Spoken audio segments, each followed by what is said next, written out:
ಈಗಾಗಲೇ 48 ಗಂಟೆಯಲ್ಲಿ 12 ಗಂಟೆ ಕಳೆದೋಗಿದೆ ಕೊತ್ವಾಲರೇ. ಈ 12 ಗಂಟೆಗಳಲ್ಲಿ ನೀವು ಆ ಕಳ್ಳ ಮಲ್ಲದೇವನನ್ನು ಹಿಡಿಯಲು ಏನ್ ಮಾಡಿದ್ದೀರಾ? ಮಹಾಮಂತ್ರಿಗಳೇ, ಬಲೆ ಬೀಸಲಾಗಿದೆ. ಪ್ರತಿ ಶ್ರೀಮಂತ ಮತ್ತೆ ಸಂಪತ್ತುಳ್ಳ ನಾಗರಿಕರ ಮನೆ ಮುಂದೆ ನಮ್ಮ ಸೈನಿಕರಿದ್ದಾರೆ.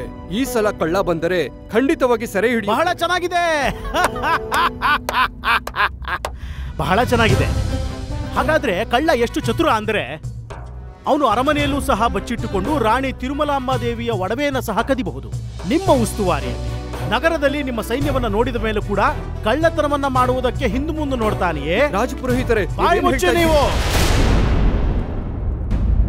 ಮಹಾರಾಜ, ನಾವು ನಿಮಗೆ ಮೊದಲೇ ಹೇಳಿದ್ವಿ ಈ ವ್ಯಕ್ತಿ ಆ ಪದವಿಗೆ ಅರ್ಹನಲ್ಲ ಅಂತ. ತೆಗೆದಾಕಿ ಇವನ್ನ ಮತ್ತು ಇವನ ಜಾಗಕ್ಕೆ ಬೇರೆಯವ್ರನ್ನ ನೇಮಕ ಮಾಡಿ. ಮತ್ತೆ ನೋಡಿ, ಪ್ರಜೆಗಳು ಸಹ ಹೇಳ್ತಾರೆ ಅರಮನೆಗೆ ಸುರಕ್ಷತೆ ಇಲ್ಲ ಆ ಉದ್ದಂಡ ಕಳ್ಳನಿಂದ ಅಂತ. ಹೀಗನ್ನಬೇಡಿ ರಾಜಪುರೋಹಿತರೆ, ನಾನು ಪೂರ್ತಿ ಪ್ರಯತ್ನ ಮಾಡುತ್ತಿದ್ದೇನೆ. ಕ್ಷಮಿಸಿ ರಾಜಪುರೋಹಿತರೆ, ನಿಮಗೆ ಈ ವಿಷಯದ ಬಗ್ಗೆ ಇಷ್ಟೊಂದು ಚಿಂತೆ ಇದ್ದರೆ ಸ್ವತಃ ನೀವೇ ಏಕೆ ಮಾಡಬಾರದು? ಅಂದರೆ ನೀವು ಅಂತರ್ಯಾಮಿಗಳು, ಇಷ್ಟು ದೊಡ್ಡ ತ್ರಿಕಾಲ ದೃಷ್ಟಿಯುಳ್ಳವರು. ಹಿಡಿಯಿರಿ ನಿಮ್ಮ ತಂತ್ರ ಮಂತ್ರಗಳನ್ನು ಉಪಯೋಗಿಸಿ ಆ ಕಳ್ಳನನ್ನು.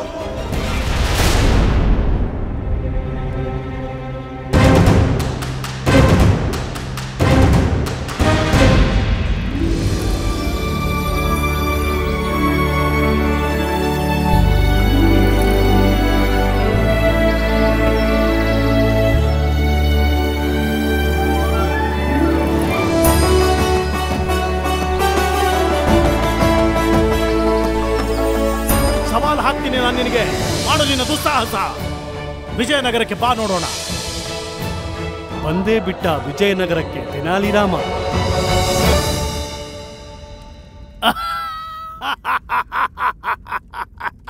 ಏನ್ ಹೇಳಿ? ಮತ್ತೆ ನೀವು ಹೇಳ್ತಿರೋದ್ರಲ್ಲಿ ಏನಾದ್ರೂ ಅರ್ಥ ಇದೆಯಾ? ಅದು ಈ ತಾತಾಚಾರ್ಯನಿಗೆ ಮತ್ತು ಈ ದರ್ಬಾರಿನಲ್ಲಿ ಇವತ್ತು ಈ ರಾಜ ಪುರೋಹಿತ ತಾತಾಚಾರ್ಯ ಅವನ ಜೀವನವಿಡೀ ಸಾಧಿಸಿರುವಂತಹ ಶಕ್ತಿಯನ್ನ ಒಬ್ಬ ಕಳ್ಳನನ್ನ ಹಿಡಿಯೋದಕ್ಕೆ ಉಪಯೋಗಿಸ್ದ ಅಂತ. ಮತ್ತೆ ನಾನು ಇವತ್ತು ಶಿವನನ್ನ ಭೇಟಿಯಾದಾಗ ಅವನೊಂದಿಗೆ ನಾನು ಏನಂತ ಹೇಳಿ? ಪ್ರಭು, ಎಲ್ಲ ಕೆಲಸವನ್ನ ಬಿಟ್ಟು ಆ ಕಳ್ಳನನ್ನ ಹಿಡಿದು ನಮಗೆ ಒಪ್ಪಿಸಿ ಅಂತನಾ? ಏನ್ ಹೇಳ್ತಾ ಇದ್ರೆ ನೀವು? ನಮ್ಮ ಕೊತ್ವಾಲನ ಈ ಕೊತ್ವಾಲ ಇಷ್ಟು ಕೇವಲನ ಒಬ್ಬ ಸಾಧಾರಣ ಕಳ್ಳನನ್ನ ಹಿಡಿಯೋದಕ್ಕಾಗಲ್ವಾ? ಮತ್ತೆ ಇಲ್ಲಿ ನೋಡಿ ಮಹಾರಾಜ, ಇಷ್ಟು ಚಿಕ್ಕ ಕೆಲಸಕ್ಕಾಗಿ ಆ ಶಿವನಿಗೆ ಇಷ್ಟು ದೊಡ್ಡ ಕಷ್ಟ ಕೊಡ್ಬೇಕಾ? ಇಲ್ಲ ಇಲ್ಲ ಇಲ್ಲ.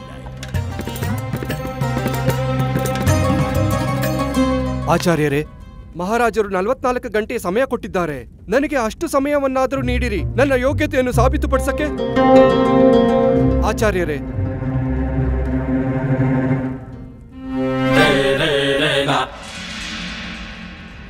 ನಗರ ಕೊತ್ವಾಲರೇ, ಈಗ ನಿಮಗೆ ಕಡೆಯ ಅವಕಾಶ ಕೊಡುತ್ತಿದ್ದೇನೆ.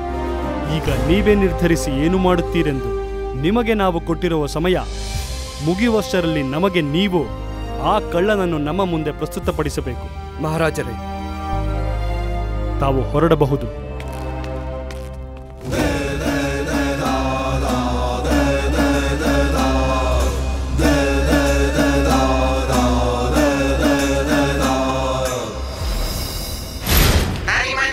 ಸರ್ವನಾಶವಾಗಲಿ. ಪಂಡಿತಂದು ಯಾವಾಗಿಂದ ಹೊರಟಿದ್ದಾನೋ ತಿನ್ನುತ್ತಾನೆ ಇದ್ದಾನೆ. ಬಕಾಸುರ ತನ್ನ ತೂಕವನ್ನು ಜಾಸ್ತಿ ಮಾಡಿಕೊಂಡು ಆ ತೂಕವನ್ನು ನಮ್ಮ ಹೆಗಲ ಮೇಲೆ ಹಾಕುತ್ತಿದ್ದಾನೆ. ಸಿಕ್ತವ್ರನ್ನೆಲ್ಲ ತಾತಾಚಾರ್ಯ ಆಮಂತ್ರಿಸ್ತಾ ಇದ್ರೆ ನಮ್ಮ ಪರಿಸ್ಥಿತಿ ಅದೋ ಗತಿಯಾಗ್ಬಿಡುತ್ತೆ. ಹೋಗಿ ಆ ಹೀನ ಬುದ್ಧಿ ತಾತಾಚಾರ್ಯರು ಇದನ್ನ ನಮ್ಮ ತಲೆ ಕಟ್ಬಿಟ್ಟಿದ್ದಾರೆ. ಹೌದು, ಹೀನ ಬುದ್ಧಿನೇ. ಬುದ್ಧಿ ಏನಾದ್ರೂ ಇದ್ದಿದ್ರೆ ಈ ಬಕಾಸುರನಿಗೆ ಆಮಂತ್ರಣ ಕೊಡ್ತಿದ್ನ? ಇನ್ನು 2-3 ದಿವಸ ಇವನು ಇಲ್ಲೇ ಇದ್ರೆ ಎಲ್ಲ ವಿಜಯನಗರದ ಆಹಾರವನ್ನ ತಿಂದು ತೆಗ್ಬಿಡ್ತಾನೆ. ನೀವೇನಾದ್ರೂ ಹೇಳಿದ್ರ? ನಿಮ್ಮದೇ ಗುಣಗಾನವನ್ನ ಮಾಡ್ತಿದ್ದಿ ಪ್ರಭು. ಅದಿರ್ಲಿ, ನನಗಿದು ಹೇಳು. ವಿಜಯನಗರಕ್ಕೆ ನಾವು ಬಂದ್ವಿ, ರಾಜಮಹಲಿಗೆ ಹೋಗೋದು ಎಷ್ಟೊತ್ತಾಗುತ್ತೆ? ಇನ್ನೇನೋ ತಲುಪ್ತಾ ಇದ್ದೀವಿ, ಆದ್ರೆ ಅಲ್ಲಿಗೆ ಹೋಗೋವರೆಗೂ ನಮಗೆ ಪ್ರಾಣ ಇದ್ರೆ ತಾನೇ. ಅಷ್ಟರಲ್ಲಿ ನಮ್ಮ ಪ್ರಾಣ ಪಕ್ಷಿ. ನಡೀರಿ ಬೇಗ, ನಿಮ್ ಗುರುಗಳು ತಾತಾಚಾರ್ಯರು ನಮಗೋಸ್ಕರ ಕಾಯ್ತಿರ್ತಾರೆ. ಸ್ವಲ್ಪ ಕೇಳಿ ಪ್ರಭುಗಳೇ, ನೀವು ನನ್ನಿಂದ ಯಾಕೆ ಹೀಗೆ ಬಿದ್ದಿದ್ದೀರಾ? ನಾವೆಲ್ಲ ಒಂದೇ ಅಂತ ಗೊತ್ತಿದ್ದೂನು ಮಹಾರಾಜರನ್ನು ನನ್ನ ವಿರುದ್ಧವಾಗಿ ಮಾಡಿದ್ದೀರಿ. ಈ ಅರಮನೆಯಲ್ಲಿ ಏನೇ ಪಾಪ ಪುಣ್ಯವಾಗಿದ್ದರೂ ಅದರಲ್ಲಿ ಸಮಭಾಗಿತ್ವ ಹೊಂದಿದ್ದೇವಲ್ಲವೇ? ಅದ್ರ ಬಗ್ಗೆ ಚಿಂತಿಸಿ ಪ್ರಭು. ಗೊತ್ತುವಲ್ಲ, ನಿನಗೆ ಬಹಳ ಚೆನ್ನಾಗಿ ಗೊತ್ತಿದೆ. ನಾವು ನಮ್ಮ ಕಿರು ಬೆರಳಿನಲ್ಲೇ ಅದನ್ನು ಸಹ ಮಾಡೋದಿಲ್ಲ. ಏನ್ ಮಾಡೋದಿಲ್ಲ ಆಚಾರ್ಯರೇ? ಅರ್ಥ ಆಯ್ತು ಪ್ರಭು, ಅರ್ಥ ಆಯ್ತು. ಗೊತ್ತುವಲ್ಲ, ನೀನು ನಮ್ಮನ್ನು ಸಹ ನೋಡ್ಕೋಬೇಕು. ಇಷ್ಟು ದಿನಗಳಾದ್ರೂ ಉಡುಗೊರೆ ಇಲ್ಲ, ಪದಾರ್ಥಗಳಿಲ್ಲ, ಉಪಹಾರವಿಲ್ಲ. ಸಂಬಂಧಗಳು ಚೆನ್ನಾಗಿರೋದು ಯಾವಾಗ ಅಂದ್ರೆ ಕೊಡೋದು ತಗೊಳ್ಳೋದು ಚೆನ್ನಾಗಿದ್ದಾಗ.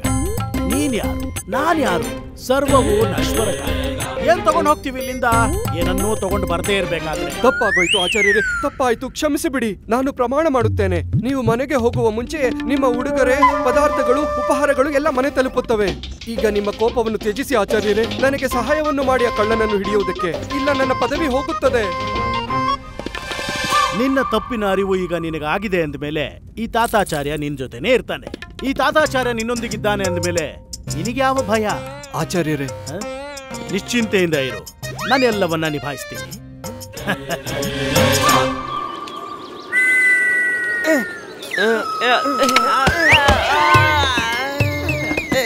ರಾಜ್ಮಹಲ್ ಬಂತ ಏನು? ಇನ್ನ 4 ಹೆಜ್ಜೆ ಇದೆ ಪ್ರಭು, ಇನ್ನೇನ್ ಬಂದೇ ಬಿಡ್ತೋ ನೋಡಿ. 1-2 ಸಲ ಉಸಿರು ತಗೊಳ್ಳೋದಿಕ್ಕಾದ್ರೂ ಬಿಡಿ, ಸೀದಾ ನಿಮ್ಮನ್ನ ಅರಮನೆಗೆ ಎತ್ತಾಕ್ತೀವಿ. ನಾವು ನಿಮ್ಮನ್ನ ಅಲ್ಲಿ ಬಿಟ್ಟು ಸೀದಾ ಸ್ಮಶಾನಕ್ಕೆ ಹೋಗ್ತೀವಿ. ನಮ್ಮ ಪರಿಸ್ಥಿತಿ ಅಲ್ಲಿಗೆ ಹೋಗೋ ತರ ಆಗಿದೆಯಲ್ಲ ಮಹೋದಯ.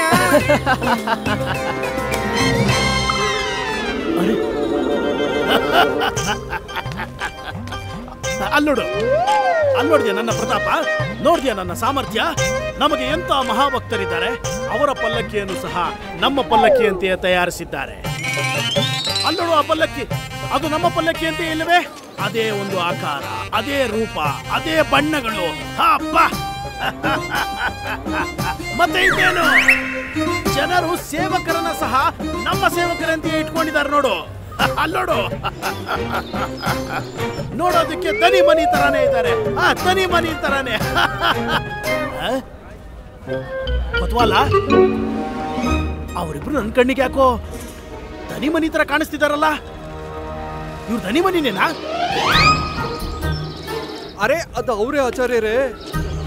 ಮತ್ತೆ ಪಲ್ಲಕ್ಕಿ? ಪಲ್ಲಕ್ಕಿನೂ ನಿಮ್ದೇ ಆಚಾರ್ಯರೇ. ಪ್ರಶ್ನೆ ಏನೆಂದರೆ, ನೀವು ಇಲ್ಲಿದ್ದೀರಿ ಅಂದ ಮೇಲೆ ಪಲ್ಲಕ್ಕಿಯಲ್ಲಿ ಕೂತು ಮೈ ಮುರಿಯುತ್ತಿರುವನು ಯಾರೆಂಬುದು.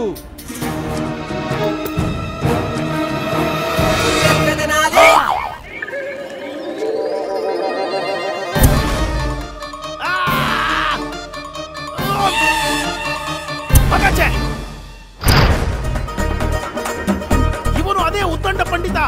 ಇವರನ್ನೇ ನಾವು ತೆನಾಲಿಯಲ್ಲಿ ಭೇಟಿ ಮಾಡಿದ್ದು. ಹೇ ದುಷ್ಟ, ನಿಲ್ಲು! ಹೇ ಪಾಪಿ, ನೀಚ, ಅಲ್ಲೇ ಇರೋ! ಅರೆ ಆಚಾರ್ಯರೇ, ಏನು ಮಾಡ್ತಿದ್ದೀರಿ? ನಿಮ್ಮ ಕೂಗು ಅಲ್ಲಿ ತಲುಪುವುದಿಲ್ಲ. ನಿಮ್ಮ ಕಂಠವನ್ನು ಹಾಳು ಮಾಡಿ. ನನ್ನ ಕೂಗು ಹೋಗ್ತಾ ಇದ್ರೇನು? ನಾನು ಹೋಗ್ಬೋದಲ್ಲ. ನನ್ನ ಮುಖ ಏನ್ ನೋಡ್ತಾ ಇದ್ಯಾ? ಹೋಗು, ಹೋಗಿ ಓಡೋಗ, ಅವ್ನು ಹಿಡ್ಕೋ, ಹಿಡಿ, ಹೋಗು, ಹೋಗ, ನಿಂತ್ಕೋ, ನಿಂತ್ಕೋ ನೀನು. ಅಯ್ಯೋ, ಇಳಿ ಕೆಳಗೆ, ಬೇಗ ಹೇಳಿ ಮೇಲೆ, ಬೇಗ. ಶಾರದಾ ಅಮ್ಮ, ಬೇಗ ಹೇಳಿ, ಬೇಗ ನಡೀರಿ, ಬೇಗ. ಅಯ್ಯೋ ಗುಂಡಪ್ಪ, ಸರಿ ಮಾಡ್ಕೊಳಕ್ ಬಿಡು. ಸರಿ ಮಾಡೋದಿದ್ರೆ ಆಮೇಲೆ ಮಾಡ್ಕೋ, ಮೊದ್ಲು ಇಲ್ಲಿಂದ ಹೊರಡು ಬೇಗ. ಓ ಶಾರದಾ ಮಹಾಶಯರೇ, ಟುಕ್ಕು ಟುಕ್ಕು ಅಂತ ನನ್ ಮುಖ ಯಾಕೆ ನೋಡ್ತಿದ್ದೀರಾ? ಹೇಳು, ಬೇಗ ಎದ್ದೇಳು. ಅಯ್ಯೋ ಅಮ್ಮ, ಸಣ್ಣನ ಬಿಟ್ಬಿಡು, ಮೇಲ್ಗಡೆ ಇರೋ ಸನ್ನೆ ಅರ್ಥ ಮಾಡ್ಕೋ, ಬೇಗ ಹೊರಡು ಇಲ್ಲಿಂದ, ಬೇಗ. ಏನಾಯ್ತು ಮಹಾದಯ, ಯಾಕೆಲ್ಲ ಗಾಬರಿ ಆಗಿದ್ದೀರಿ? ಗುರುಜಿನ ಭೇಟಿ ಆಗಕ್ ಬಂದಲ್ಲ, ಅದಕ್ಕೇನು ಅಂದ್ರೆ ಹೀಗೆ ಹೋಗಿ ಭೇಟಿ ಆಗಕ್ಕಾಗತ್ತಾ? ಹಿಡ್ಕೋ, ಮೊದ್ಲು ನಾವು ಮಾರುಕಟ್ಟೆಗೆ ಹೋಗ್ಬೇಕು. ಅದು ಸ್ವಲ್ಪ ಎತ್ಕೊಡು, ತಲೆ ಮೇಲಿಡು. ನಾವು ಮೊದ್ಲು ಮಾರುಕಟ್ಟೆಗೆ ಹೋಗ್ತೀವಿ, ಗುರುಗಳಿಗೋಸ್ಕರ ಹಣ್ಣು ಮಿಠಾಯಿ ತಗೋತೀವಿ. ಇದನ್ನೆಲ್ಲ ತಗೊಂಡು ಆಮೇಲೆ ಭೇಟಿ ಆಗ್ತೀವಿ ಒಳ್ಳೆಯ ರೀತಿಲಿ. ಅಯ್ಯೋ ಅಮ್ಮ, ಏನ್ ಮಾಡ್ತಿದ್ದೀರಾ? ಹೇಳಿ ಮೇಲೆ. ಅಮ್ಮನಿಗೆ ಹೇಳಕ್ ಆಗ್ತಿಲ್ಲ ಅನ್ಸುತ್ತೆ. ಹೇಳಿ ಹೇಳಿ ಬೇಗ. ಅಯ್ಯೋ ಅಮ್ಮ, ಶಾರದಾ, ಈಗೇನಾದ್ರೂ ಎತ್ತಿದ್ರೆ ನಾನೇ ಇರಲ್ಲ. ಅಯ್ಯೋ ಗಂಟು ನಿತ್ಕೋ, ನಮ್ ಬಟ್ಟೆ ಎಲ್ಲ ಅದರಲ್ಲೇ ಇದೆ ಅಲ್ವಾ? ಆದ್ರೆ ನನ್ ಕೈನೂ ಖಾಲಿ ಇಲ್ಲ ಅಲ್ವಾ? ಒಂದ್ ಕೈ ನೀನ್ ಹಿಡ್ಕೊ, ಇನ್ನೊಂದು ಅಮ್ಮನಿಗೆ ಕೊಡು. ನಮ್ಮ ಗುರು ಮೇಲೆ ಎಷ್ಟೊಂದು ಭಯ ಭಕ್ತಿ ಇದೆ ಈ ಪಂಡಿತನಿಗೆ. ಎದ್ದೇಳಿ ಎದ್ದೇಳಿ, ಓಡಿ ಓಡಿ. ಸಂತೋಷವಾಗಿ ಬಿಡುತ್ತಾನೆ. ಇನಾಮು ಸಿಗುತ್ತೆ, ಅರ್ಧ ಅರ್ಧ ಹಂಚಿಕೊಳ್ಳೋಣ.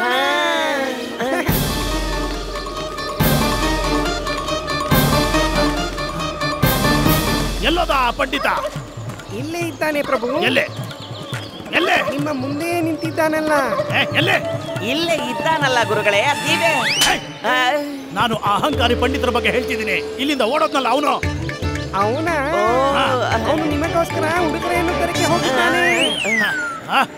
ಅವ್ನು ನಮ್ಮ ಪಲ್ಲಕ್ಕಿನ ಏನ್ ಮಾಡ್ತಾ ಇದ್ದ? ಏನ್ ಮಾಡ್ತಾ ಇದ್ದ ಅಂದ್ರೆ ನೀವೇ ತಾನೇ ಅವನನ್ನ ಆಮಂತ್ರಣ ಕೊಟ್ಟು ಕರೆಸ್ಕೊಂಡಿರೋದು. ನಾನು ಆಮಂತ್ರಣ ಕೊಟ್ಟ? ಏ ಮೂರ್ಖರೇ, ನಾನು ಯಾವಾಗ ಅವನಿಗೆ ಆಮಂತ್ರಣ ಕೊಟ್ಟೆ? ಮರ್ತು ಬಿಟ್ಟ ಮುದ್ಕ. ಏನ್ ಹೇಳ್ದೆ? ಬಿಟ್ಟ ಗುರುಗಳೇ, ಆ ಕೆಸರು, ಅದರಲ್ಲಿ ಪಂಡಿತರಾಮನು ನಿಮ್ಮನ್ನು ಬೀಳಿಸಿ ಮುಖವನ್ನೆಲ್ಲ ಕೆಸರನ್ನಾಗಿ ಮಾಡಿದ್ದನಲ್ಲ. ನಿಮ್ಗೂ ಗೊತ್ತಾಗ್ಕೊತ್ವಲ್ರೇ?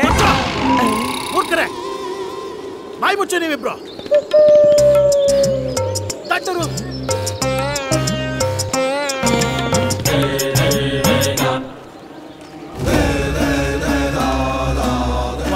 ಗುರುಗಳೇ, ಬಾಯ್. ಕಳ್ಳ ಬೇಕಲ್ವಾ ನಿನಗೆ? ಹೌದು ಆಚಾರ್ಯರೇ. ಕಳ್ಳ ಸಿಕ್ಕದ ಅಂತ ಅನ್ಕೋ. ಸಿಕ್ಬಿಟ್ನಾ? ಎಲ್ಲಿದ್ದಾನೆ?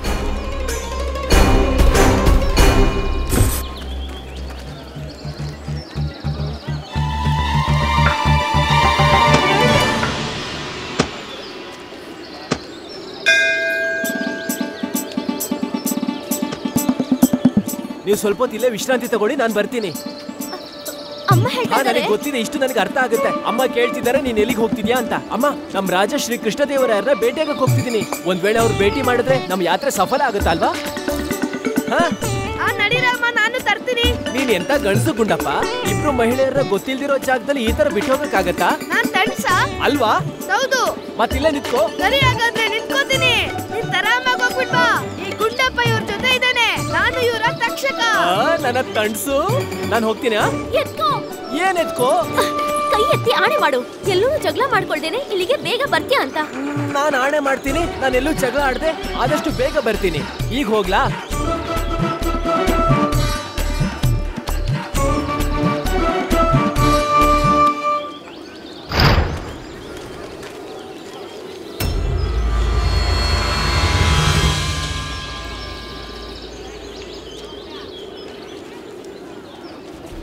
ಎಲ್ಲಿ ಹೋಗ್ತಾ ಇದ್ಯಾ? ಆ ದುಷ್ಟ ಕಳ್ಳನನ್ನು ಹಿಡಿಯೋದಕ್ಕೆ ಪಂಡಿತರೆ. ಯೋಚನೆ ಮಾಡಿ ತೀರ್ಮಾನಗಳನ್ನ ತಗೋಬೇಕು ಕೊತ್ವಾಲ. ಕೋಪದಲ್ಲಿ ಕೆಲವು ನಿರ್ಧಾರಗಳನ್ನ ತಗೊಂಡ್ರೆ ಆ ಬಾಣಗಳು ನಮಗೆ ವಾಪಸ್ ತಿರುಗುತ್ತದೆ. ಅರ್ಥ ಆಯ್ತಾ ಇಲ್ವಾ? ಅರ್ಥವಾಗ್ಲಿಲ್ಲ ಗುರುಗಳೇ. ಕೊತ್ವಾಲ, ನೀನು ಇಷ್ಟು ಅರ್ಥ ಆಗಲ್ವಾ? ಅವನ ಮೇಲೆ ಆರೋಪ ಮಾಡಬೇಕು ಅಂದ್ರೆ ಅವನೇ ಒಪ್ಕೊಳ್ಳೋ ಹಾಗೆ ಮಾಡಬೇಕು. ಈಗ ಅರ್ಥ ಆಯ್ತು ಗುರುಗಳೇ. ಹೋಗು ಮತ್ತೆ. ಗೋಪಣ್ಣ ಬಾ.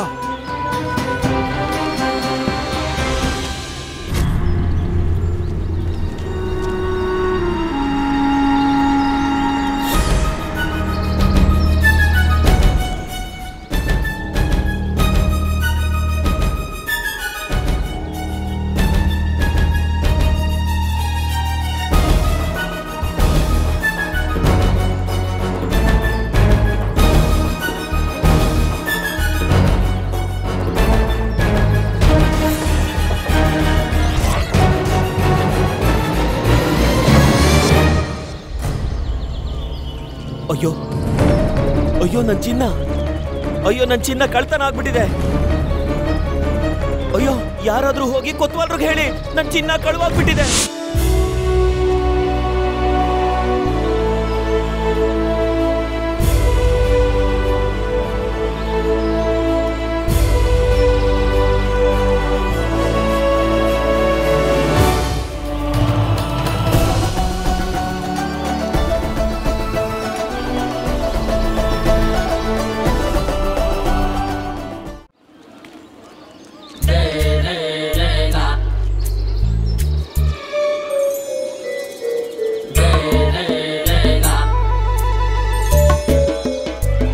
ಏನ್ ನೋಡ್ತಾ ಇದೀಯಾ? ಶ್ರೀ ಕೃಷ್ಣದೇವರಾಯರ ಭವ್ಯ ಅರಮನೆ ಎಷ್ಟು ವಿಶಾಲವಾಗಿದೆ, ಎಷ್ಟು ಅದ್ಭುತವಾಗಿದೆ. ಇದೊಂಥರ ಸುಂದರವಾದ ಕನಸಿನ ತರ. ಈ ಅರಮನೆ ಕಲ್ಪನೆಗೆ ಮೀರಿದ್ದು. ನಮ್ಮ ಮಹಾರಾಜ ಶ್ರೀ ಕೃಷ್ಣದೇವರಾಯರ ವ್ಯಕ್ತಿತ್ವ ಎಷ್ಟು ವಿಶಾಲ ಮತ್ತೆ ಅಗಾಧವಾದದ್ದು. ಎಷ್ಟೊಂದು ರೋಮಾಂಚಕ ಈ ಮಹಾರಾಜರ ಆಸ್ಥಾನದ ಒಬ್ಬ ಅಷ್ಟ ದಿಗ್ಗಜನಾಗೋದು. ಮತ್ತೆ ನಿನಗನ್ಸುತ್ತಾ ನೀನು ಮಹಾರಾಜ ಶ್ರೀಕೃಷ್ಣ ದೇವರಾಯರ ದರ್ಬಾರ್ ಹಾಲ್ನಲ್ಲಿ ದಿಗ್ಗಜರನ್ನ ಭೇಟಿ ಮಾಡಬಹುದು ಅಂತ? ಅಯ್ಯೋ ಇಲ್ಲ ಕಣೋ, ಅನ್ಸೋದಿಲ್ಲ. ನನಗ್ ಗೊತ್ತಿದೆ, ಮಹಾರಾಜರ ದರ್ಬಾರಿನಲ್ಲಿ ನಾನು ಒಬ್ಬ ಅಷ್ಟದಿಗ್ಗಜನಾಗ್ತೀನಿ. ಯಾವ ರೀತಿಯ ದಿಗ್ಗಜನಾಗ್ತೀನಿ ಅಂದ್ರೆ ನನ್ನ ಖ್ಯಾತಿಯ ಚರ್ಚೆ ವಿಜಯನಗರದಲ್ಲೇ ಪ್ರಖ್ಯಾತಿ ಆಗೋ ತರ. ಯಾವ ತರ ದಿಗ್ಗಜ ಅಂದ್ರೆ ಇಡೀ ವಿಜಯನಗರ ಮತ್ತೆ ಸ್ವತಃ ಮಹಾರಾಜರೇ ಒಂದು ದಿನ ಗರ್ವ ಪಡೋ ಹಾಗೆ. ಯಾವುದೇ ಆಶ್ಚರ್ಯವಿಲ್ಲ. ನಿನ್ನಂತ ಮೂರ್ಖ ಬುದ್ಧಿಹೀನಾನೇ ಈ ರೀತಿ ಆಗದೆ ಇರುವಂತ ಕನಸುಗಳನ್ನ ಕಾಣೋದಲ್ದೆ ಬೇರೆ ಯಾರು ಕಾಣ್ತಾರೆ ಹೇಳು? ನಿನ್ನ ಈ ಬುದ್ಧಿಹೀನ ಕನಸಿನ ಲೋಕದಿಂದ ಆಚೆ ಬಂದು ಪ್ರಪಂಚಕ್ಕೆ ತೆರೆದು ನೋಡು ಮೂರ್ಖ ಪಂಡಿತ. ಮತ್ತೆ ಹಿಂದೆ ತಿರುಗಿ ನೋಡು. ನಿನ್ನ ವಾಸ್ತವಿಕ ವರ್ತಮಾನ, ನಿನ್ನ ಭವಿಷ್ಯ ನಿನ್ನ ಕಣ್ಣು ಮುಂದೆ ನಿಂತಿದೆ.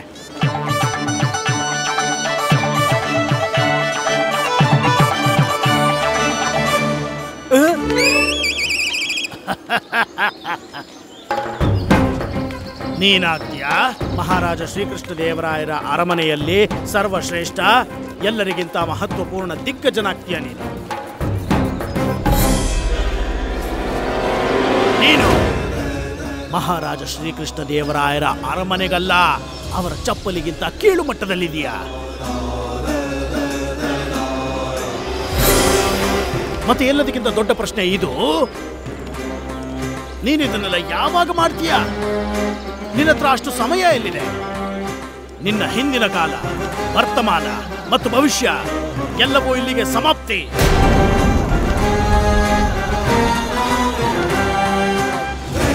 ನಿನ್ನ ಕತೆ ಮುಗಿಯಿತು. ನೆನಪಿದೆಯಾ? ನಾನು ನಿನಗೆ ಹೇಳಿದ್ದೆ ಮೊದಲೇ. ಏನು ಹೇಳಿದ್ದೆ ನಾನು? ನೀನು ದುಸ್ಸಾಹಸವನ್ನೇ ಮಾಡಿ ವಿಜಯನಗರಕ್ಕೆ ಹೆಜ್ಜೆ ಇಡುವಂತಹ ಪ್ರಯತ್ನ ಮಾಡಿದ್ದೆ. ಆದಲ್ಲಿ ನಾವು ನಿನಗೆ ಯಾವ ರೀತಿ ಸ್ವಾಗತ ಕೋರ್ತೀವಿ ಅಂದ್ರೆ, ಯಾವ ರೀತಿ ಸ್ವಾಗತ ಮಾಡ್ತೀವಿ ಅಂದ್ರೆ, ನೀನು ಸಾಯೋವರೆಗೂ ನೆನಪಲ್ಲಿಟ್ಕೋತೀಯ ಅಂತ ಹೇಳಿದ್ದಲ್ಲ. ನೋಡ್ಯಾ, ಕೊಟ್ಟ ಮಾತಿಗೆ ಎಷ್ಟು ಬದ್ಧರು ನಾವು. ನಾವೇ ನಿನ್ನನ್ನ ಸ್ವಾಗತ ಕೋರಲು ಬಂದಿದ್ದೇವೆ.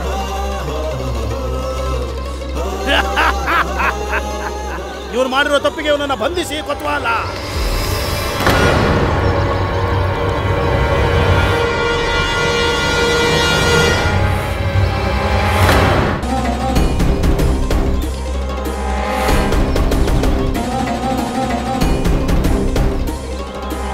ಮಹಾರಾಜ ಪುರೋಹಿತ ಈ ತಾತಾಚಾರ್ಯ ಹೇಳ್ತಾ ಇದ್ದೀನಿ, ಇವನೇ ಆ ದುಷ್ಟ ಕಳ್ಳ.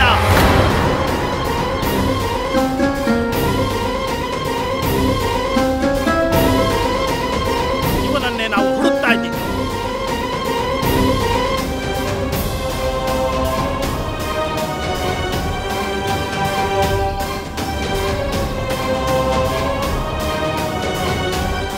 ಪ್ರತಿರೋಧದ ಭಾವನೆ ನಿಮ್ಮನ್ನ ಎಲ್ಲಿ ಕರ್ಕೊಬಂತು ಆಚಾರ್ಯರೇ?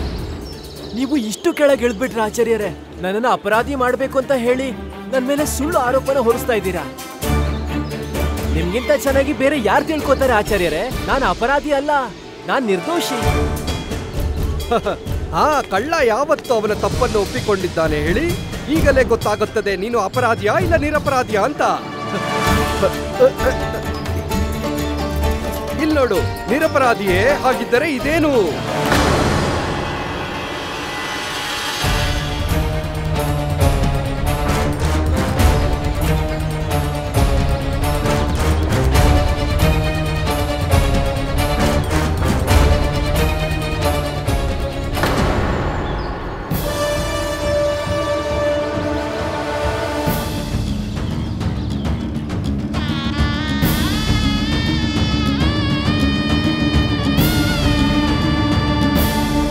ಈ ಚಿನ್ನ ನಂದೆ.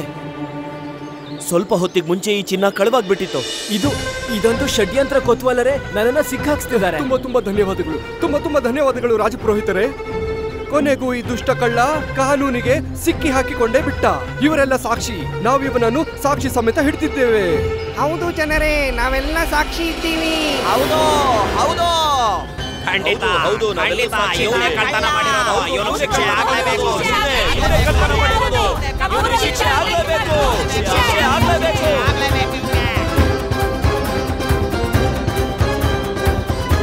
ಇವನು ಮಾಡಿರುವ ಅಪರಾಧಕ್ಕೆ ಇವನಿಗೆ ಈಗಲೇ, ಈ ಕ್ಷಣವೇ, ಈ ಹೊತ್ತಿಗೆ ಅವನಿಗೆ ಶಿಕ್ಷೆ ಸಿಗುತ್ತೆ. ಮತ್ತು ಯಾವ ರೀತಿಯ ಶಿಕ್ಷೆ ಅಂದರೆ, ಈ ಶಿಕ್ಷೆಯನ್ನು ಕಂಡ ಕೂಡಲೇ ಯಾವ ಅಪರಾಧಿಯೂ ಕೂಡ ಈ ರೀತಿಯ ದುಸ್ಸಾಹಸಕ್ಕೆ ಕೈ ಹಾಕಲು ಮುಂದೆ ಬರುವುದಿಲ್ಲ. ಕರ್ಕೊಂಡೋಗಿ ಇವನ್ನ. ನಾನು ಮಹಾರಾಜರ ಬಳಿ ಹೋಗಿ ಶಿಕ್ಷೆ ಏನೆಂದು ನಿರ್ಧರಿಸಿಕೊಂಡು ಬರ್ತೇನೆ.